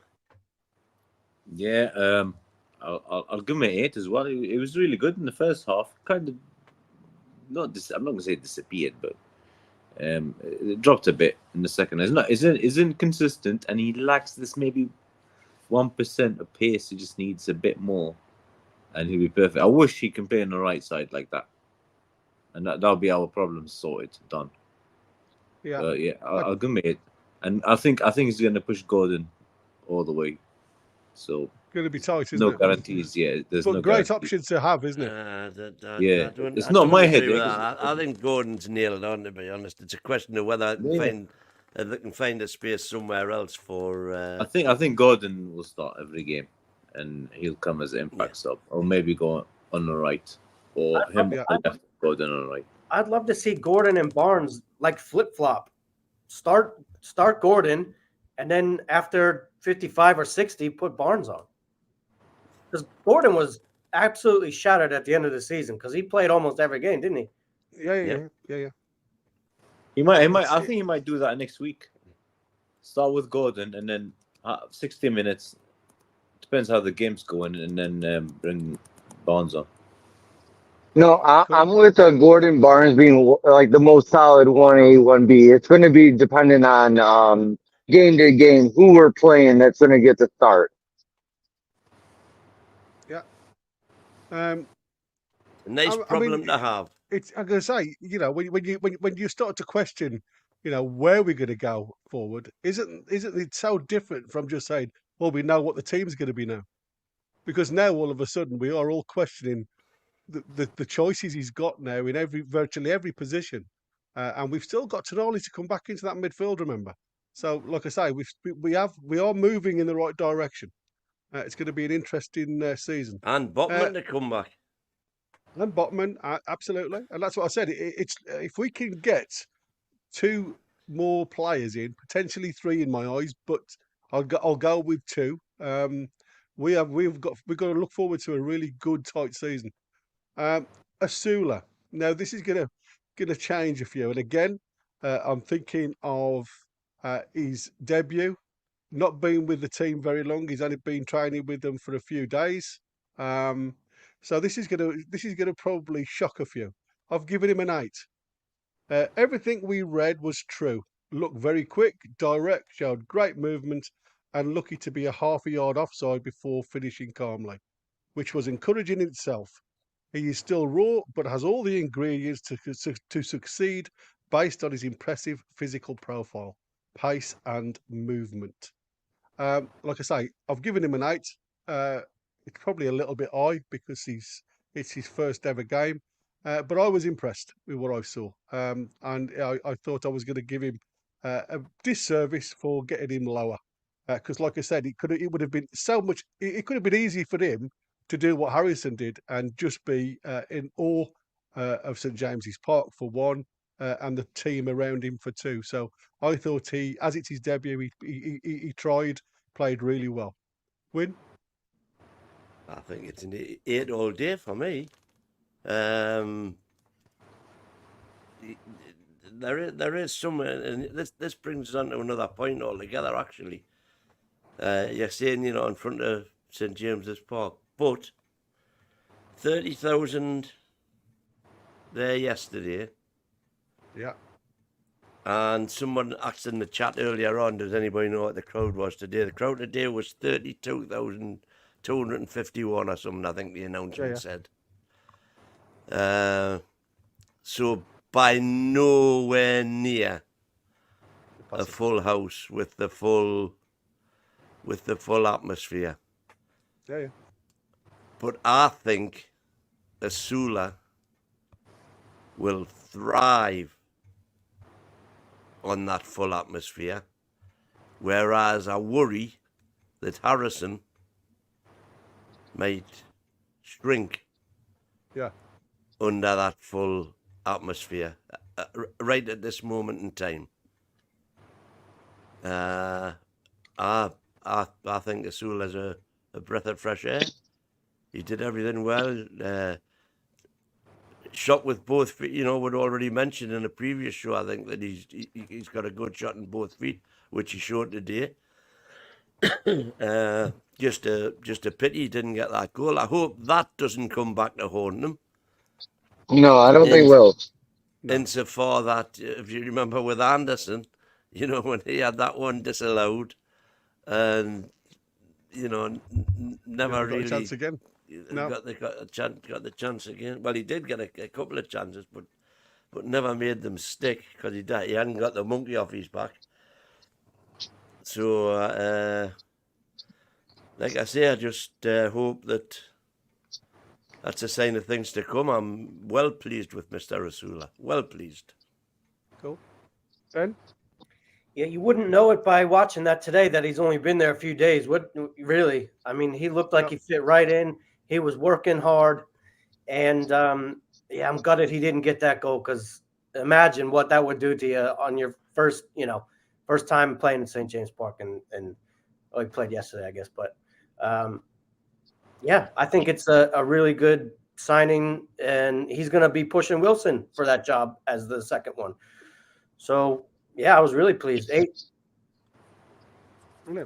Jim? No, Ursula looks to me like a typical Eddie Howe project, and I'm really excited to see the growth that he comes under him. You know, Tyndall guy, Eddie Howe's been watching for a few years. Doesn't have the reputation, but you know, he's gonna be our Joe Linton of this year. He's gonna be our Gordon of last year. You know, he's gonna be the guy that went, oh, this guy's actually got some capabilities. I'm not saying he's going to be like starting by the end of the season, but I think from where he was by the beginning of last season compared to where he will be by the beginning of the end of this season, everybody's going to go, yeah, that kid's worth money. Yeah. Roy? I love him already, man. He's like he's Eddie Howe, trademark striker kind of thing. He's a mixture of a young Callum Wilson and Andy Carroll. He's got a bit of both. Yeah. And he's going to be a tank. If this is him after 3 days, can't wait. And then imagine if you got Tonali and Bruno and Joe Linton behind him, and Murphy giving him balls, and Gordon on the other side, and he's there instead of. He has a shot in the dark. You know, everybody's comparing him. There's somebody in the chat saying it would be Isaac. You're comparing him to Andy Carroll and Wilson. Young Wilson, yeah. Hey, Big AC, I'll take all day. You know who he reminds me of? Andy Cole. A bit of that as well, say. yeah. Because he's got the pace.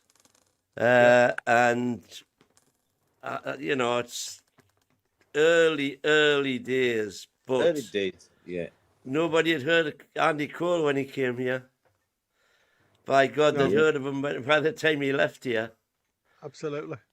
And the thing about Asula is, if he reaches anywhere near Andy Cole's standards, he won't be leaving.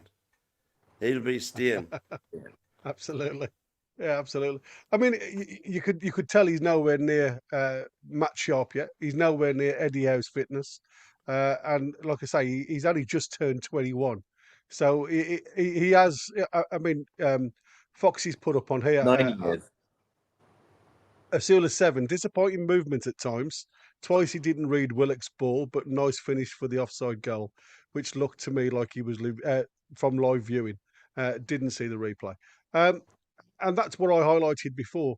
It's that understanding of what we do. And because obviously we're so used to Isaac coming short and bringing players into the game, and Isaac doing his usual turn on the ball and like yesterday, knife through butter sometimes. It's so lovely to watch.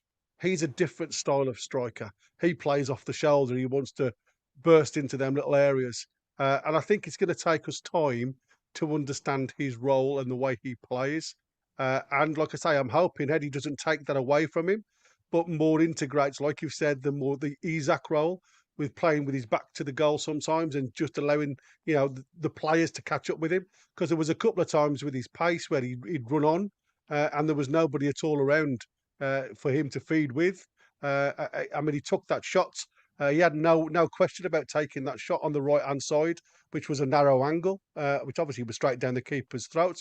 But he had the confidence to have a go because there was nobody else he could play with. And it's going to be things like that. But like I say, I think there's got to be a little bit more of an understanding. But you can't expect that after 3 or 4 days training. So, like I say, he's got to grow into the side. But I think, from what I saw, I thought he did tremendous on his first day. Let's have a look at some of the comments. Will's put something. The woman made a statement today. Played the 6th Serie A while being a championship side. They will soon count towards PSR big time, as it includes women. It doesn't include women. Look at Win. No, You want to they'll go include to the Win. money. For They'll better include the or money we worse, it get from doesn't. them. We can include the money we get from them, but the money we spend on them won't be counted. Won't be counted. Yeah, exactly. So it doesn't even in the top league, does it? I think so. Oh wait, we're not even. We're in the second division. No, we're aren't only we? in the championship. We're in tier Yeah. 2. Tier 2. Yeah. So that's what I said. We're only How in are the, man? in the championship. I'm the one. I know a note about the women's game, and I'm telling you what's going on. How are man? They've Where, improved man? a lot. They've improved a lot from last year and the year before. And I It'll actually be a enjoyed long time watching before they start putting money in the coffers, if ever. Well, we'll see. We'll see. I love the goalkeeper. Me. Yeah, she didn't do great. To be fair, for the first goal, I think she could have come out and even if she didn't get to the ball, it would have made the attacker choose another option. But because she stayed well onto a 6-yard box, it was easy for the player then to drill that ball across. Wasn't I mean, I wasn't expecting her to be in the team. To be fair, I thought that lass from Sunderland would have Yeah. started. But good for the club for making it one of the. I think it was one of the free. I have Max Plus, so I can't tell you I have them all. But I think that was one of our free matches of the preseason for streaming. So good for them to show that today. Yeah, it was. It was good. Yeah. I mean, I watched 3/4 of the game. I missed a little bit of the second half because I had to go. But we started slowly. We got into the game. I mean, the goal from Body from the left corner of the penalty area struck a beautiful ball into the right corner, beating the Milan keeper. It was an amazing goal. But then they obviously come and got 2 goals quickly through mistakes by us, and I'm sure Becky Langley will be working on that. And then we scored the equaliser with 3 minutes to go. I can't remember the girl who scored, but it was again, she took the ball well. It was a mistake by Milan. She picked up the ball, she jinked it past the last defender and pushed the ball past the Milan keeper to make it 2-2. And I must admit, the penalties were put away beautifully. The Milan changes of the second half and our second drive on the second goal with the women's made all the difference. I know it was a late equalizer, but you know what? Like once the changes started coming in, you could see like on the women's side we had squad depth. Yeah. But again, you can't fault the difference in where they are divisions wise and who they played with. So you can only play who's in front of you. So well done, Becky. I think lifting the cup today was still lots of confidence. David T, as with Wilson, I just don't enjoy watching Willock. Not because of ability. I'm just waiting for them to go down injured. Luckily, I mean, he lasted 88 minutes today and he didn't look that bad. So I'm glad he's over his Achilles issues. Beer Vikings put in here that he needs to speak to Chris about this 0.5. He obviously doesn't like my half pointers. We've got VAR. Warren has put down, I remember singing in the Gallagate, Celtic Rangers, Celtic Rangers, Celtic Rangers. Don't get that in everyday life, eh? I didn't hear that. No, that wasn't today. Back in the Oh, day, no, it I'm was. joking. Yeah. You get half the crowd singing Celtic and the other half singing Rangers. Yeah. Vying against each other. Will's put down good 2 games, and we don't even have Tonali back yet. So exciting. Should aim for Champions League. Got the team for it. Totally agree. Absolutely. Just on a separate point that I just referred to earlier. Yeah. In terms of the stadium generally, and everybody's saying we need an 80,000 seater stadium and all this bollocks. All of the so-called tens of thousands of people who are desperate for a ticket for St James's, had 2 opportunities, just gone, and we could barely half fill the stadium. Yeah. Now, I agree that just pre-season friendlies, but if you're desperate to see for example, if I wasn't fortunate enough to have a season ticket, I would have been at those 2 games. Yeah. Well, I would have definitely. If they were the only 2 games I was able to guarantee getting to this season, I would have been there. I'm with you. Like, I'll be fortunate enough that I know enough people, even though I'm an 8-hour flight away. I know enough people that could help me out with an extra ticket that I've never gone without when I wanted to go. But if you really wanted to go, there was a whole upper bowl that could be filled. So that's on you. Yeah. So I was disappointed. I didn't expect it to be a sellout, but I certainly thought they'd both be over 45. And for them to be just barely 30. Yeah, I did say to you, though, didn't I? And again, looking around both crowds, thousands and thousands of kids.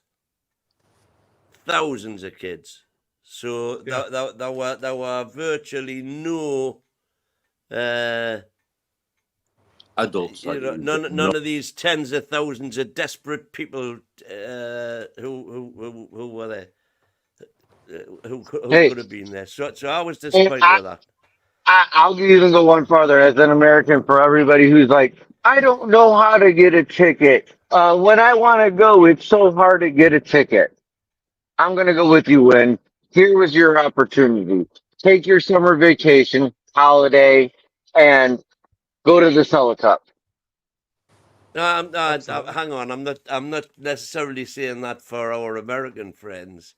If I'm going to spend that sort of money to come over to the UK, I'm gonna want to see a game that's got some meaning, to be fair. So I don't think that's slightly fair. I'm aiming my comment at it's especially at 20 quid a shot. It's not bank breaking.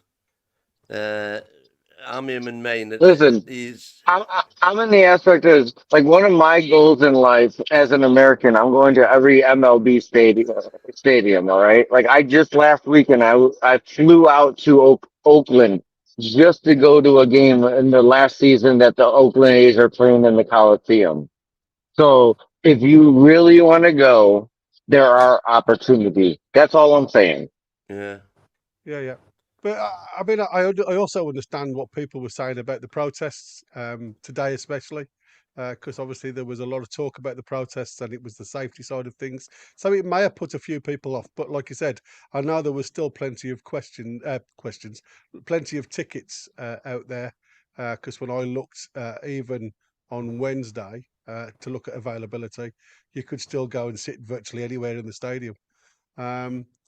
Davey T has put down Bruno 7, still to get up to pace, but that will come. Davey's got a question for us. Do you think we should train at St James's more? We all know about the slope, so the long raking balls need to be precise kicking downhill. That's interesting. The only problem is it's obviously the groundsman you're going to upset if you train more on the. Yeah. You know what I mean? Because obviously they're like the carpets now. These guys have got them so pristine. I mean, yeah, I suppose there is a point there, but we've always had the slope, and I would have thought by the time, like I say, apart from the new guys that have just come in, a lot of the team that were there from last year would be used to the way the pitch works now. It's always the And opposition that come to us. and if the slope as an advantage was that so important to us, wouldn't the training ground be mimicking that slope? Well, I mean, That's a point, because it'd be easy yeah, enough to build a training ground to with the build slope. absolutely, you could mimic one in the training ground if it was that much of a problem. So without actually going and having a look and standing at I don't Bentley, think it's a problem. I think it's an advantage to us. you can see it catches the opposition out a number of times because it always looks like they're overwritten the balls, doesn't it? Well, When it just I mean, statistically, we score like I think it's 50% more goals in the Gallagher end than we do in the Leeds end. yeah. Which is why we invariably want to be kicking into the Gallagher end second half. Yeah. Kenny W's put yesterday's crowd was 30,900. Anyone now today's crowd? Well, you've just said it. I said I know it was 32,251 if I remember correctly. Yeah, I know it was something like Very 63,000 low over the 30s. 2 days. Yeah, over the 2 days. Warren's put down biggest laugh today was War Miggy landing on the ball. Got a kick up the ass. Got a kick in the knacks and a poke in the eye. Yeah, he got a big toe of the bum hole. It was a strange one because, like I say, back in the day, that would have been an indirect free kick for lying on the ball. It looked like a bloody ruck in rugby, the way he protected the ball. Kenny W's put who was captain. It was Trips, Kieran Trippier. Geordie 2 for life. Bloody hell, I'm going deaf. I'm sure I've just said Roy said he would pick Longstaff. Yeah, he did. We're not bringing the young kid until Definitely tonight. not. He's back. Yeah. Warren's also going with that one. Longstaff, Roy. Longstaff. Foxy's put down. Miggy was very He good managed to first get that half. bottle of whiskey. Like Beer said, he should have had at least one assist. Second half went poor, like the whole team, with a formation change. Yeah, he did. They did lose their way a little bit in the second half. It was very difficult to commentate on. To be fair, Foxy, if it's comparing Asula to any players from the past, he's like Remy. Well, there's one. Remy. Like Remy. Yeah. He's good. That's a good, I know good Remy shout. was okay. We didn't have him for long. He had him on loan, didn't we? Yeah, and he went to Chelsea, didn't he? Chelsea, didn't he? Yeah. Cole was a master finisher. Long way to go for Asula. Don't jinx him. Yeah, fair enough. Andy Cole was 6'3". There's no way he could run the same. He'd be buckled, man. Andy Cole was quite rapid. He wasn't the fastest ever, but he was quite rapid. Was he 6'3"? I don't think he was. No, he wasn't 6'3". I don't think he was 6'3". No. I've got a photo with him. Wait, 1 second. How tall are you? I'm 5'10", and I think we're about the same height. I was going to say, I thought he was around the 6 foot mark, but I didn't think he was over 6 foot. I'll let you guys play with that while you do. Predator's gone, oh, yeah, here we go.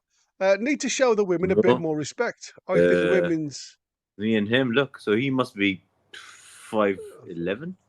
5'11", just under 6 foot. I was the same height, but I was about 3 stones more. He definitely wasn't 6'3". You've got your high heels on there, Roy. Yeah, that's me daughter as well. Look, with the orange. Hey, so I'll give you my aspect on women's football real quick. So I started following NWSL before I started following MLS. All right, so that's our American National Women's Soccer League more than MLS. And one thing that I will always give to the women more than the men is it's the lack of diving. Like they will take a hit and keep on running for a goal. It is not a dive situation. There is not a flop situation with the women's game. If they go down, it's because they go down. So that's where I will give the respect to the women's game over the men's game is they will continue to play through any hits more than the men, in my opinion. Yeah. I mean, like I said, I know there's going to be people like Win. He isn't interested at all, but that's an opinion, and we have to respect people's opinions. I do watch a lot of the WSL, and like I say, I watched the girls' game today because it was streamed. I have been and watched them in the Midlands when they were out last year. I went and watched them live. So it's like I said, it's like everybody, isn't it? There's either going to be something that you can watch because I couldn't get to the male games. It's so much easier for me to get to games that are locally to me, and obviously you can pay at the gate on a lot of these events. So it's about showing disrespect. Predator, I just think people have an opinion whether they'll either watch things or they won't. But I agree with you, mate. I think the women's football is going to be a big thing at the Toon going forward, and I think Becky Langley has got to the opportunity. I mean, I never realised she'd got a UEFA B badge. She's been coaching since the age of 14, bless her, and she's gone a long way and well deserved. John Shaw, I'm hoping Longstaff gets a couple of games and shows he justifies it. Hopefully he's injury free and might get certain fans off his back. So do we. Meanwhile, back at the men's branch, Andy Cole is 5'11". 5'11". Yeah, so it's only about this. Yeah. Will says, Win can't let you say that. People that can't afford season tickets were there today, not holders for a good majority of. During league time, there is no chance of getting in.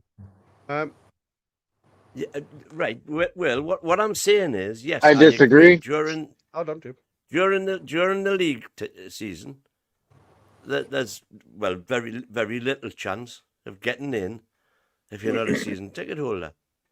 Therefore, when you've got two opportunities, when you can get in, why don't you go? Now, you can't say they can't afford them because you're talking about two £20 games instead of £30 minimum a game for a league game. So not only is it cheaper, but it's available. And so I don't see a logic there. That's what I said. Unfortunately, you can't. Come on, quick, get on the stream, quick, knock us down.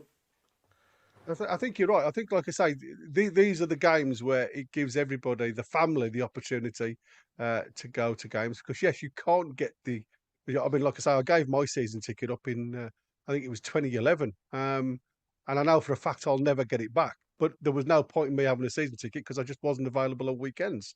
And so what you're just paying out, £600-700 for the sake of paying it. And I mean, I was giving my ticket away to War Kid more than anything else, and you can't do that these days. So you have to make choices, and like I say, there's people that smoke like myself. I go out and buy, but if I wanted a season ticket, I would have to sacrifice some of my problems that I've got in life.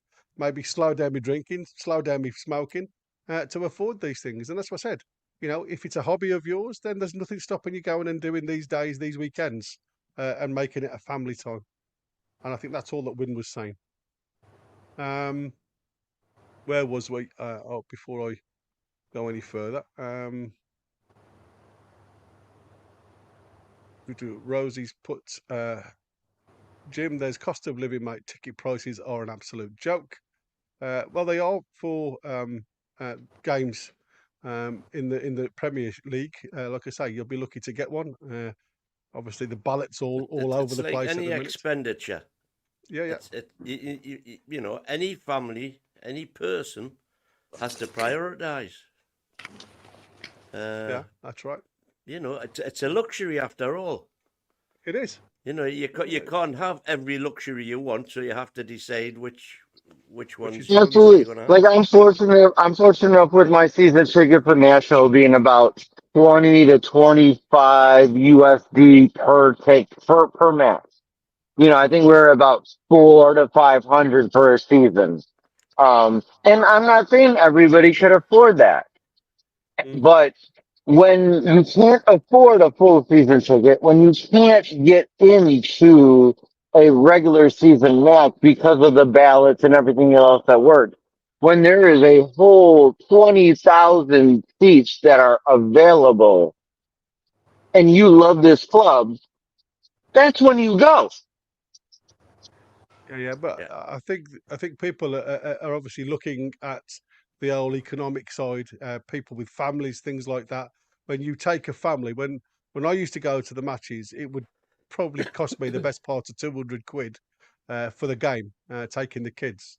Um, and you're right. You have to look at the whole picture and say, now I've used that for that. We can't now go away for a weekend as a family group because we've utilised it that weekend for a match. So you had to pick and choose, and that's what I'm saying. You can't have everything. So if it's a love for football, then you have to pull your money away from something else that you like to do that. Now, my love is also bikes. I've got a sports, and so I have to look at where I would go. But like I said, if my missus hadn't had spinal surgery in July, I would have been up there this weekend. I mean, she did say to me, on Wednesday, why don't you get tickets and go? I just felt guilty because if anything would have happened to her while I was up there, I wouldn't know what to do with myself. So I made the choice. It wasn't the fact that I didn't want to go. I would have been up there at a shot because, like I say, there were still tickets available. I think all people are saying, and I don't want people to take this the wrong way, it's a lovely opportunity to go and see the ground with the kids at a reasonable price. And That's all I'm it's saying. I'm not saying yeah, if yeah, you can't go, you can't go. I that's right. would, as long as you can watch it on TV, as long as you have a good time, and as long as you support the club how you can, you support the club how you can. And yes, it is regrettable for those who can't support the club the way they wish they could financially. But another thing is, if this is your best opportunity to go and you didn't take advantage of it, I just take advantage of it. Yeah, yeah. Let's have a look at what we've got left on here. Foxy's put down. Yet realistically, this was my only two opportunities to go watch them this season. Uh, that's great. And Predator said last year wasn't a full stadium either. Some people just can't afford to go as much as they would love. To the protest threat might have had some effect, like I said before, but try getting a ticket from a Prem League game. Yeah, it's very, very difficult, as I've tried on a number of times and failed miserably now. But that's where we're at, isn't it? Now, like I say, we've become such a premium side. According to the narrative, we're now Big Seven rather than the Big Six, and we've been included. And like I say, we are. Big Um, nine. well, you look at the way the teams are. You know what? I can't wait for this Premier League to start because I think this is going to be an exciting league. Very interesting. I was going to go just to finish off. We've covered today's game. I think we've all had an opinion on that. I'd like to go with Win. Give me your top seven, please. Finishing top seven in the league. I've seen that spreadsheet of yours. So just on the top of your head now, give me your top seven. Man City first, Newcastle second, Chelsea third, Liverpool fourth,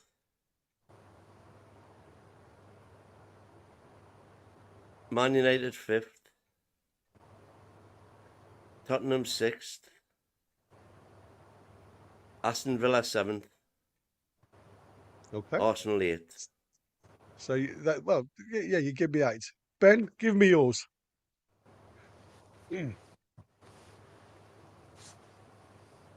Yeah, you're muted. You're muted, Ben. Sorry, buddy. Sorry, buddy. That's all right, mate. I'll go City, and then I'm going to go Arsenal again. Then I'm going to go Chelsea. Then I'm going to go Newcastle. Then I'm gonna go West Ham, and then Man United. Interesting. Where was Liverpool? Did I say third? Oh, third, was it? I think I said I third. didn't hear. Okay. No. You said Chelsea third. Chelsea and third. I thought you Newcastle did. fourth. Yeah. Well, I don't know. I don't know about this Arne Slot. Oh, okay. Interesting. No Liverpool in the top 7. Go on, Jim. All right, I'm gonna go Arsenal, City, Liverpool, Newcastle top 4, fifth. Oh, that's a hard one. I mean, honestly, let me just say it on the top 4. I'm just gonna top 4 on that one. Just shout three other teams out. Just top of your head. On my head, I'm gonna say in no particular order. Let's go with Chelsea. Let's go with I see Villa staying up high, and that's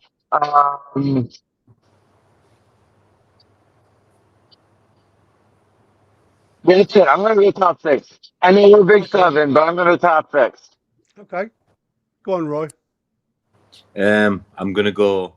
I've got a feeling City are not gonna win the league this year, so I'm gonna go with Arsenal first, City second, Liverpool third. We'll go fourth, and I see Chelsea fifth, Man U sixth, and Spurs 7. You've just nailed my 7. Is it? Absolutely, yeah, absolutely, bang on. I've just said I've got them on, and I think it's going to be a really unpredictable league this year, because I think there's definitely there's teams out there that will obviously compete and beat each other. I think it's going to be an exciting one, and it's so hard to predict 9 teams. I've done it about 4 times, and I've changed my mind about 4 times because I was it's worried so about. hard. I was worried about West Ham, but then I looked at their 11 compared to our 11, and I put it there. I think we're 7-4. We're better than them. They've got 4 players in their positions, and we've got 7 players if we pick one team between both squads. So I'm not worried about them or Villa. Yeah, absolutely. I Guys, think done. Europe will cripple Villa. Yeah. Yeah, I think it could be a problem for Villa, but it could And be I a problem think for everybody. Klopp's absence will hamper Liverpool. Yeah. I think Arteta's luck will run out. Well, It's that's still the got a one. good squad. The only reason I didn't pick City is not because of Arsenal too good. I thought City were horrendous in this pre-season, even today. I think we've got a shout. Yeah, it's good. Hope It's so. good to think that. It's really good to think that. But like I say, you look at what people are buying, what other teams are buying around us now. They're all getting stronger. And like I say, there's going to be no easy game in the top 9, I don't think. So it's watch this space. We've got VAR, remember. We've got all your predictions. It'll be interesting to see where we are at the end of the season. Right then, guys, I want to thank each and every one of you for everybody watching. It's been a great show. Thank you, Win. Thank you, Ben, Jim, and Roy, my lovely panelists tonight. Thank you again for everybody in the chat that has supported us. Thanks to Rosie and Ian for your gifts. And again, the guys that have been gifted memberships, please support us going forward as much as you can.